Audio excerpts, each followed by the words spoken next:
नमस्कार, आदाब और सत श्री अकाल दोस्तों। मेरा नाम है उत्कर्ष मिश्रा और आप सभी का पॉलिटिकल साइंस अड्डा के इस यूट्यूब चैनल पर बहुत ही तहे दिल से स्वागत है। आज हम सभी reform of the UN after the cold war पढ़ने वाले हैं। यानी हम ये जानेंगे कि आफ्टर द कोल्ड वॉर यानी कोल्ड वॉर के बाद यूएन के अंदर क्या रिफॉर्म किए गए, यानी यूएन के अंदर क्या सुधार किए गए, क्या चीज़ें, क्या बदलाव वहाँ पर हुए। ये टॉपिक इम्पॉर्टेंट है, ये टॉपिक आपके एग्जाम में भी पूछा जाता है, 6 मार्क्स की इसकी वैल्यू है। तो इस टॉपिक को आप अच्छे से समझने की कोशिश कीजिएगा।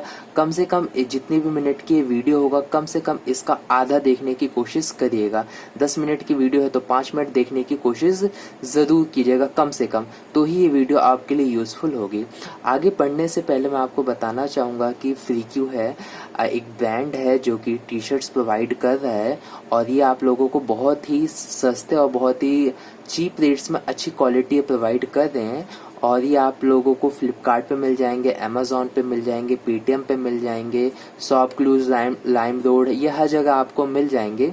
सो इनका जो लिंक है मैंने डिस्क्रिप्शन बॉक्स में दे रखा है, तो आप चेक कर सकते हैं। इनके पास बहुत ही न्यू स्टाइलिश डिज़ाइन के इनके पास टी शर्ट्स हैं, फुल स्लीव्स के, तो एक बार आप इनको ज़रूर चेक कर लीजिएगा। तो चलिए हम शुरू करते हैं।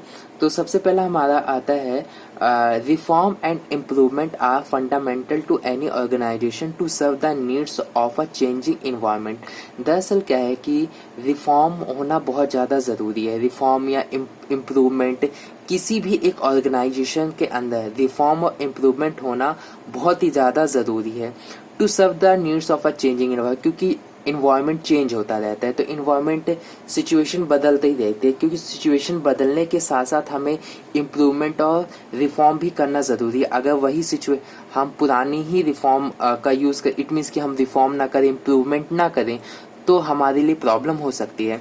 However there is little clarity and consistence on the nature of reform. हालांकि जो यूएन के यहाँ पे बात की जा रही है कि यूएन की रिफॉर्म को लेकर, तो दरअसल अब तक कोई क्लियरिटी नहीं बन पाई है कि यूएन के अंदर जो रिफॉर्म होने चाहिए वो किस तरीके से होना चाहिए, क्या क्या रिफॉर्म उसके अंदर ज़रूरी है या कैसे किया जाना चाहिए, इस पर थोड़ी अभी क्लियरिटी नहीं हो पाई है। लेकिन 2 kinds of reforms face the UN, यानी 2 तरीके के जो रिफॉर्म्स है उस पर कहीं ना कहीं बात बनी है कि कम से कम इस 2 तरीके के जो रिफॉर्म है, ये 2 चीज़ें यूएन के अंदर बदलनी चाहिए ही चाहिए।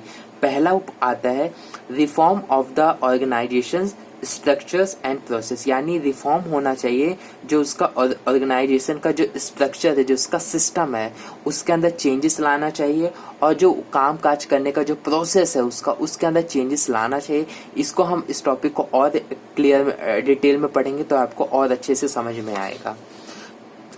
दूसरा रिफॉर्म की बात की गई यहाँ पर, a review of the issues that fall within the jurisdiction of the organization। कहा जाता है कि जो एक बार रिव्यू किया जाए कि जो इशू जुडिशन के लिए जाता है, यानी जो इशू जो है जजमेंट के लिए जाता है कि इस इशू पे आप जज करिए, वो किस तरीके के इशू होने चाहिए, किस तरीके के इश्यूज को और ज़्यादा जजमेंट के लिए भेजना चाहिए, या कुछ इश्यूज को हम भेजें ही ना, उसको बिना जजमेंट के ही सॉल्व करने की कोशिश करें। तो मतलब इस तरीके की इम्प्रूवमेंट की बात की जा रही है। तो ये जो दो हैं, इनको हम थोड़ा और आगे की अगर आप देखोगे तो इसको और क्लेरिफाई करके मैंने बताया है। तो अभी चलते हैं।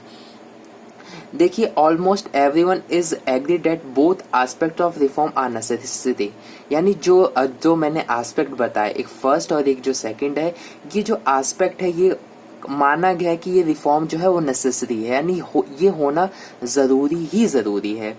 What they can not agree on is precisely what is to be done, यानी वट इज टू बी, क्या किया जाना चाहिए, और how it is to be done, और ये किस तरीके से किया जाना है, and when it is to be done, और कब किया जाना चाहिए। यानी सवाल ये है कि कैसे होगा और कब किया जाना चाहिए और कौन करेगा और क्या क्या होना चाहिए। इस तरीके के मैटर है कि जो हमने लोग पढ़े, तो इसी में ये निकल के क्वेश्चन आता है। ये तो हमें समझ में आ गया कि भाई ये 2 इशू है, इनके यूएन के अंदर रिफॉर्म करने की जरूरत है। लेकिन फिर सवाल उठता है कि कैसे होगा, कौन करेगा और कब किया जाएगा। सो इसका भी आंसर हमें मिलेगा आगे के।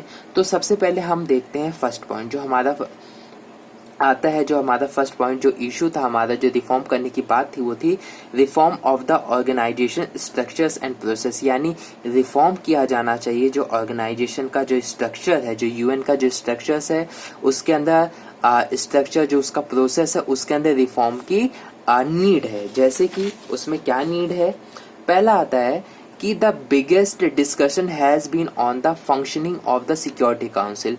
यानी सबसे बड़ा डिस्कशन है कि जो सिक्योरिटी काउंसिल है उसकी फंक्शनिंग के ऊपर, किस तरीके से वह करता है, किस तरीके से चीजों को देखता है, समझता है, वर्क करता है, इसके ऊपर डिस्कशन है। जो मेंबर्स है उनका मानना है कि थोड़ा इसके अंदर इम्प्रूवमेंट और किया जाए। दूसरा पॉइंट आता है related to this has been the demand for an increase in the UN security council permanent and non permanent member. दरअसल इसके अंदर एक बात कही जा रही है कि जो सिक्योरिटी काउंसिल है, यूएन का सिक्योरिटी जो काउंसिल है, उसके अंदर जो परमानेंट और जो नॉन परमानेंट मेंबर्स है, उनकी जो नंबर है उसको क्या किया जाए, इंक्रीज किया जाए, और भी मेंबर्स को ऐड किया जाए, परमानेंट और नॉन परमानेंट मेंबर्स को और बढ़ाया जाए। जितने भी अभी एग्जिस्ट है उसको, उसके अंदर ऑल मेंबर्स को ऐड किया जाए, so that the realities of contemporary world politics are better reflected in the structure of the organization। और ऐसा क्यों किया जाए, ऐसा इस वजह से किया जाए क्योंकि अगर हम और मेंबर्स को जोड़ेंगे तो जो रियलिटी है कंटेम्परेरी वर्ल्ड की, जो रियलिटी आज के जमाने की है, वो हमें और अच्छे से रिफ्लेक्ट होगा, वो और अच्छे से हम उसको समझ पाएंगे, और अच्छे से जब हम समझ पाएंगे तो उसके ऊपर हम काम कर सकेंगे और अच्छा वर्ल्ड बनाने के लिए काम कर सकेंगे। अगला पॉइंट आता है in particular there are proposals to increase membership from Asia, Africa and South Africa. इसी के अंदर बताया गया है कि भाई कई लोगों का ये प्रपोजल है, कई लोगों का ये मानना है मेंबर्स का कि भाई जो और भी मेंबरशिप जो बढ़ाई जाए वो एशिया के अंदर से लिया जाए, अफ्रीका के जो कंट्रीज के जो स्टेट्स है वहां से लिया जाए, जो साउथ अमेरिका के जो कंट्रीज है उनसे क्या उनको ऐड किया जाए यूएन सिक्योरिटी काउंसिल के अंदर। इट मीन्स कि उनको भी मेंबर बनाया जाए। अगला पॉइंट आता है beyond this the US and other western countries want improvements in the UN budgetary procedures and it's administration. दरअसल बियॉन्ड दिस, इसके अलावा जो यूएस और जो अदर जो वेस्टर्न कंट्रीज है वो ये चाहती है कि इम्प्रूव किया जाए कि जो यूएन का जो बजटरी प्रोसीजर्स यानी जो पैसे का लेन देन का जो प्रोसीजर है उसको, और जो एडमिनिस्ट्रेशन है यानी जो जिस तरीके से कामकाज होता है उसके अंदर इम्प्रूवमेंट किया जाए। तो हमें यहाँ पे देखने को मिलता है कि अलग अलग डिमांड है, अलग अलग लोगों की नीड है, एस्पिरेशंस है, जो मेंबर्स उनकी नीड है कि भाई ये होना चाहिए, ये होना चाहिए, ऐसा होना चाहिए, ये भी होना चाहिए।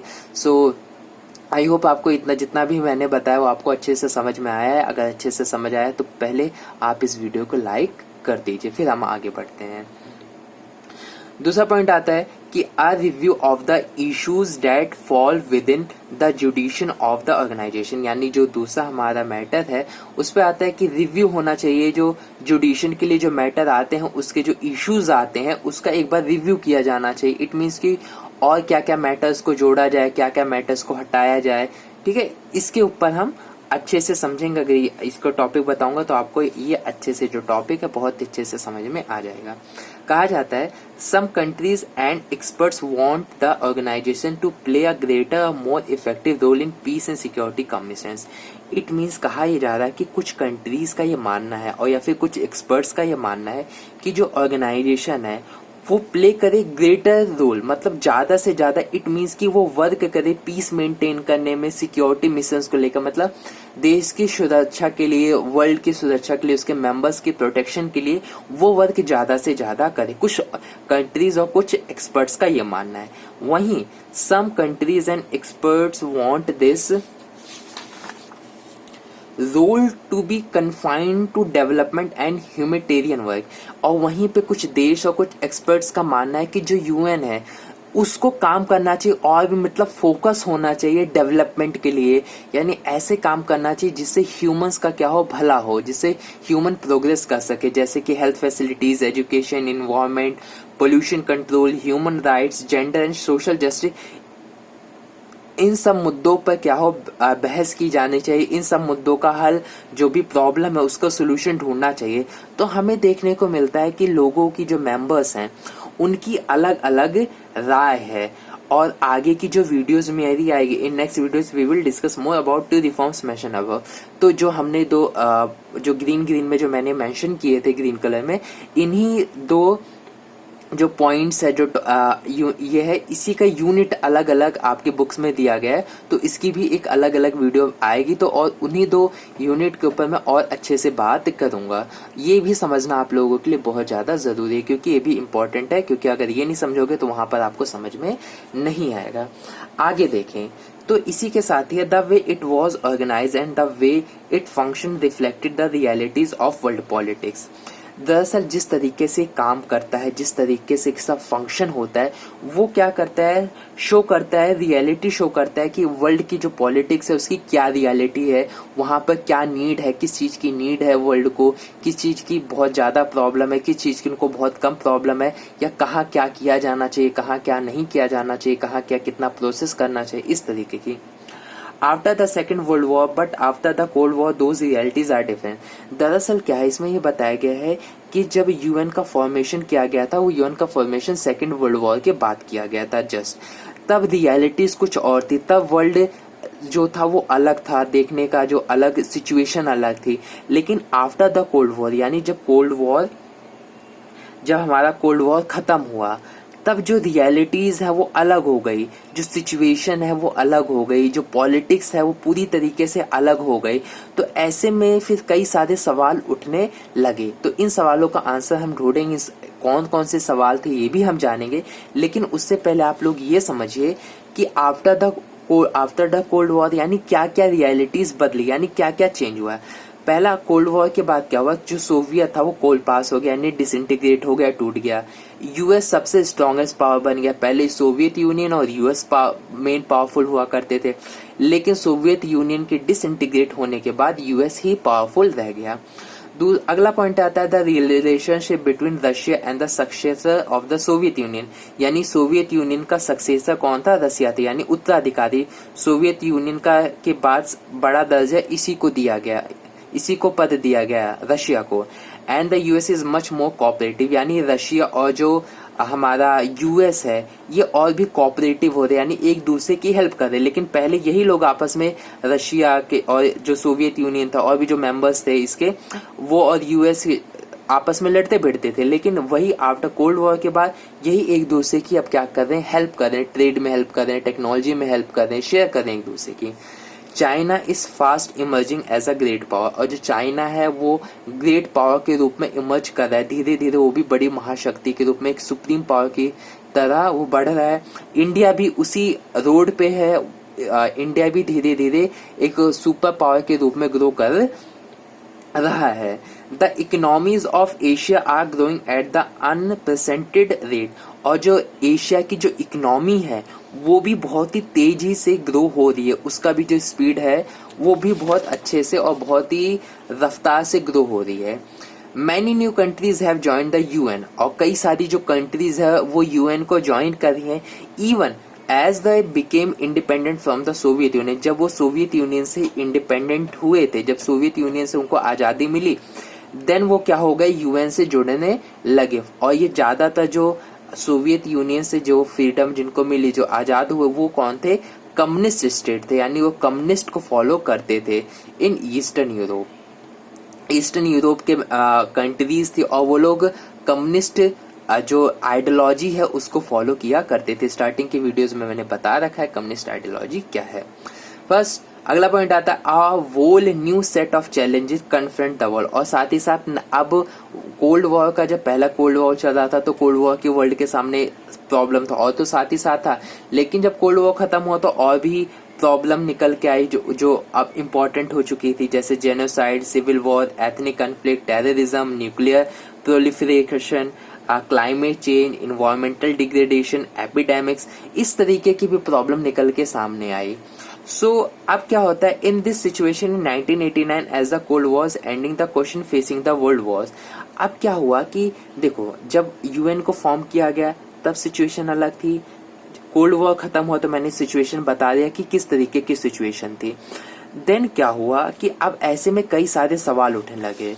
वो सवाल कौन था? वो सवाल ये था कि क्या जो यूएन है वो इनफ है, कि जो काम कर रहा है वो इनफ है, बस उसको काम उतना ही है या उसे और भी करना चाहिए। दूसरा उठने लगा कि is it equipped to do what is required, क्या वो काम कर रहा है जो उसको करना चाहिए, या उसने वो काम कर चुका है जो उसे करने के लिए बनाया गया था। What should it be going and how, क्या हो रहा है, क्या किया जाना चाहिए और कैसे किया जाना चाहिए। यानी अगर कोई और चीज करनी है तो कैसे होगा, कौन करेगा। What reforms are necessary to make it work better, और कौन कौन से रिफॉर्म्स हैं जिनको नेसेसरी होने चाहिए, कौन कौन से रिफॉर्म्स है जिसको किए जाना चाहिए ताकि जो यूएन है वो अच्छे से वर्क कर सके। इन सारे क्वेश्चंस उठने लगे। तो ऐसे में इनका जो आंसर्स है उनको हम आगे की वीडियोस में जब देखेंगे तो हमें इन सारे क्वेश्चन का आंसर मिलेगा कि यूएन किस तरीके से इंपॉर्टेंट रोल प्ले कर रहा है, उसको क्या करना चाहिए, कौन करेगा, किसकी कितनी जिम्मेदारी है, यूएन का फ्यूचर क्या है। ये सारी चीजें हम आगे की वीडियोज में पढ़ेंगे और समझने की कोशिश करेंगे। For the past decade and half member states have been trying to find satisfactory and practical answer to these question। और जो ये क्वेश्चंस है इसी जो इसके मेंबर्स है यूएन के, इन्हीं क्वेश्चंस का आंसर ढूंढने की कोशिश कर रहे हैं कि यूएन का फ्यूचर क्या है, यूएन क्या काम करेगा, कैसे काम करेगा, अब आगे क्या होगा, अगर कोई सिचुएशन ऐसी आ जाती है वैसी आ जाती है तो यूएन उस पर क्या रुख अपनाएगा, क्या उसे करना चाहिए, क्या नहीं करना चाहिए। इस सारी जो कन्फ्लिक्ट्स हैं, ये जो सारी जो बातें हैं वो सारी डिबेट्स हो रही हैं और एक रास्ता निकाला जा रहा है। आई होप आप लोगों को मैंने जितना भी बताया आप लोगों को बहुत ही अच्छे से समझ में आया होगा, कोई भी आप लोगों को डाउट नहीं होगा। आप लोग मुझे इंस्टाग्राम पे, आप लोग मुझे फेसबुक पे मिल सकते हो। अगर आप मुझे मिलना चाहो तो आप लोग मुझे फेसबुक पे मिल सकते हो, इंस्टाग्राम पे मिल सकते हो। साथ ही साथ इस जो वीडियो है इसको आप लोग शेयर कर दीजिए अपने दोस्तों में, इम्पोर्टेंट वीडियो है। और इस चैनल को सब्सक्राइब कर दीजिए और हमारी इस वीडियो को लाइक कर दीजिए। कमेंट करना मत भूलिएगा कि वीडियो आपको कैसी लगी। मिलते हैं नेक्स्ट वीडियो में, तब तक के लिए बाय बाय।